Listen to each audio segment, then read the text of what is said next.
What's going on, everybody? It's the Power 5 here on Wager Talk TV. It is Friday, August 4th. I am, of course, Bryan Power, and every morning here, I bring you the 5 things that you need to know from where the market's moving, who to sell high on, who to buy low on, our favorite stat of the day, and we round things out, of course, with a free pick.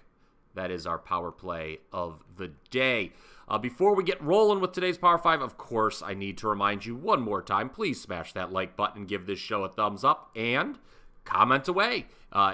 If you like what you're hearing, let us know. If you don't like what you're hearing, let us know. If you agree with the power play of the day, comment. If you don't agree with the power play of the day, comment. If you'd like to share your own best bet for today, please comment. We want to get this thing interactive. We've had a ton of comments all week long talking about what you've heard. I like it a lot. We've had tons of great feedback. So keep it coming.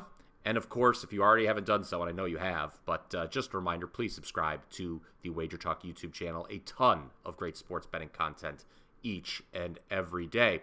Okay, let's start the Power 5 same way we always do. We look at the wagertalk.com odds screen here. It's up over to my right. And, well, the Baltimore Orioles are shaping up to be a pretty public side on Friday.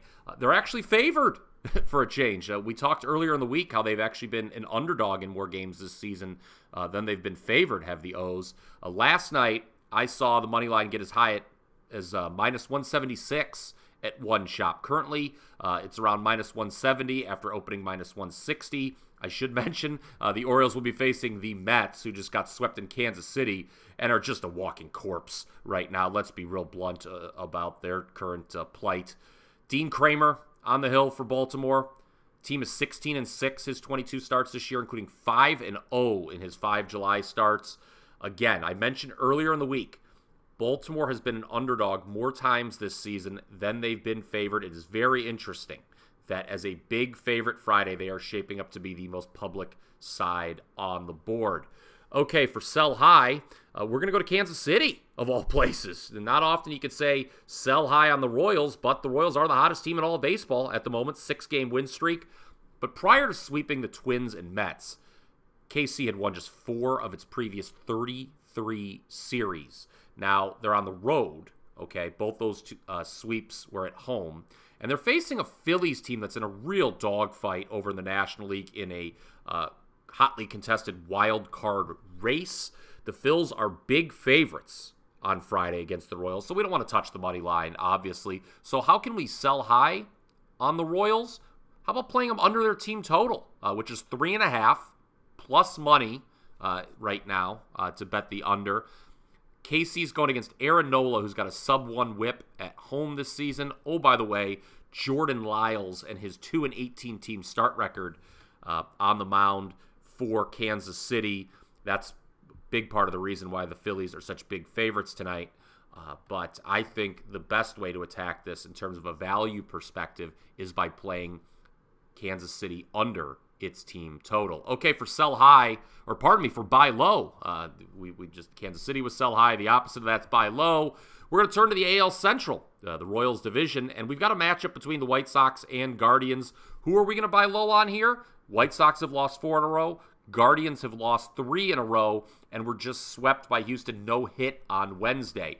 But key for me here tonight is the Guardians had off Thursday, while the White Sox were losing 5-3 against Texas. That's something that you guys should always check. Friday is a unique day on the MLB schedule because you've got a situation where some teams have been off and the opponent has not been. It's by far the most common instance of that happening is on Friday. So that's always something to go through and look at. Chicago, okay, let's talk about what they've done. I mentioned they lost 5-3 yesterday to Texas. Well, they've only scored 4 runs total during their 4-game losing streak. 3 of those runs came in the first inning yesterday against Max Scherzer. Other than that, they've just done nothing at the plate. The Guardians aren't exactly a hard-hitting lineup either. And what's interesting about this game is not just the Guardians' rest edge, but it's an immediate rematch between Mike Clevenger and Logan T. Allen. Yes, let's not forget the T in Logan T. Allen. These two pitched against one another last weekend. Clevenger got the best of Allen with 5 shutout innings. Allen was tagged for 5 runs in 6 innings. But Cleveland, and this is the buy low situation for them, 4-1 this season off 3 or more consecutive losses. They're at home. They're rested. Again, I like that situation. I think in this battle of two AL Central teams going the wrong way, Cleveland would be the one to buy low on. Stat of the day, Toronto Blue Jays, 8-23 versus the AL East this season, 52-27 against everyone else.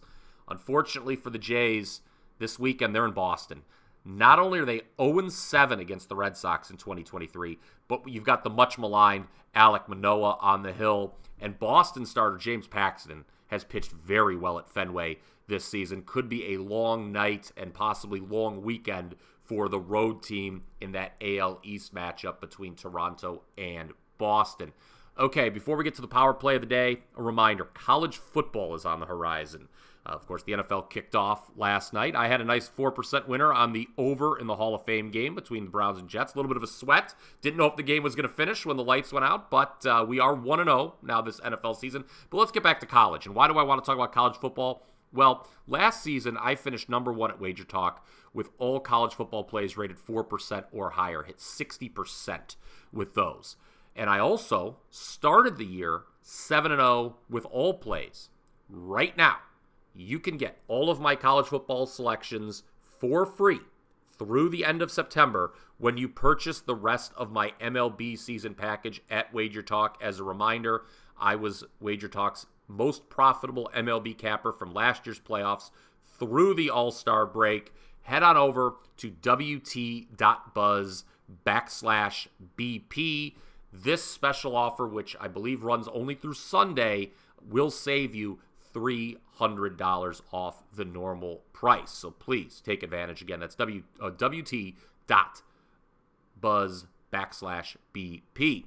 Tonight, I've got a rare 5% play. Oh, by the way, I want to talk about this as well. Since December, I'm number 1 at Wager Talk with all 5% releases. Also, as I mentioned, I'm coming off the nice 4% win last night in the Hall of Fame game. So that's what you need to know about what's going on at my page. Also at my page, you're going to find a free pick. It is today's power play of the day, and it is on the over in Rockies Cardinals. Now, how easy was last night's first 5, or pardon me, yesterday afternoon's first 5 over between the Brewers and Pirates. That was certainly the Brewers did all the heavy lifting there. I've got another easy one here with the Rockies and Cardinals, potential for a ton of runs on paper. This might be the worst starting pitching matchup, not just of the year, but maybe the 130-year history of Major League Baseball. I kid with the hyperbole there, but Chris Flexen and Adam Wainwright, woo! There is the potential for some runs tonight in Busch Stadium. Let's start with Flexen for Colorado. He's got a 10.71 ERA, a 2.14 whip in his 5 starts this season. The first 4 starts came with Seattle. He was then dealt to the Mets, who didn't even want him. They let him go. He didn't even make a start for them. Rockies pick him up. How does Flexen's debut go for Colorado? Well, against the moribund A's, he gives up 6 runs in 3 2/3 innings. The game ends up 11-3. Again, that was against the A's. Not to be outdone, Adam Wainwright has been very bad for the Cardinals. The veteran, 7.18 ERA, 1.89 whip. He's been stuck on 198 career wins, it seems like forever. His numbers have been even worse here at home. And speaking of, the venue here, okay, we're not in Coors Field, but Busch Stadium has seen its fair share of runs this season. We're talking about an average of 10.2 runs per game are scored in Cardinals home games. That's 4th most of any team at home, trailing only the Rockies, of course. The Braves and the Rangers. The Braves and Rangers have the 2 top offenses in all of baseball. Flexen, while he was still with Seattle, he faced St. Louis earlier this year. He gave up 6 runs in 4 innings. He's 0-3 in his career against St. Louis with an 11.57 ERA. Folks, take the over here. This number I was shocked it only opened at 9.5. It looks like it's heading to 10. It's probably going to be 10 by the time you listen to this. But today's power play of the day, over Rockies Cardinals with Flexen and Wainwright pitching, a dreadful starting pitching matchup if I've ever seen one. That is it for the Power 5 for Friday, August 4th. Let's all go cash some tickets.